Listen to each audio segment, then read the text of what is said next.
Hello guys, welcome back to my channel. তো চলে এসেছি আবারও একটা শর্টস নিয়ে। তো দেখে তোমরা বুঝতেই পারছো যে আবারও কোথাও একটা যাচ্ছি, কারণ ইনি যতদিন থাকবেন ততদিন কোথাও না কোথাও ঘুরতে যেতেই হবে, কারণ এনার বাড়ির থেকে প্রকৃতিকে বেশি ইনি ভালোবাসেন।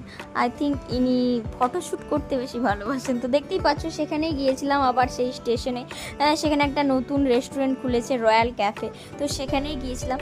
সেখানের অ্যাম্বিয়েন্সটা খুবই সুন্দর ছিল, মানে যে ডেকোরেশনটা করেছিল এটা হচ্ছে বাইরের। আর ভেতরে যে আউটলেটটা আছে সেটাও খুব সুন্দর। সেখানে এসি চলছে, বাইরে এসি ব্যবস্থাটা নেই, ফ্যানের ব্যবস্থা আছে। তো দেখতেই পাচ্ছ যে সেখানে একটা সেলফি জোনও ছিল।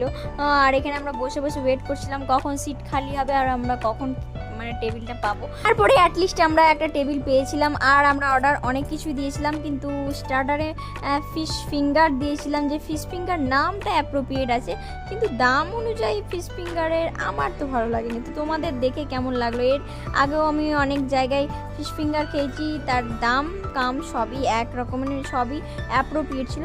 কিন্তু এই ফিশ ফিঙ্গারটা খেয়ে আমার মন পেট কোনোটাই ভরলো না। তো পরের কোর্সে আমরা চলে গিয়েছিলাম তন্দুরি রুটি উইথ বাটার, আর ছিল চিলি চিকেন না মাঞ্চুরিয়ান চিকেন ছিল। তো এই দুটো আমরা কম্বো নিয়েছিলাম। মানে এতই ভিড় যে ওদের দিতে দিতে মানে কাস্টমারই চলে যাচ্ছে। মানে কি বলবো, আরও স্টাফ লাগবে। আমাদের খেয়ে হাত ধোয়া মোছা সব হয়ে গিয়েছিল, কিন্তু লাস্ট মুহূর্তে একজনের অনেক দীর্ঘ অপেক্ষার পর একজনের এগ হাক্কা নুডলস এসেছিলো, তাও আবার উইথ আউট নুন।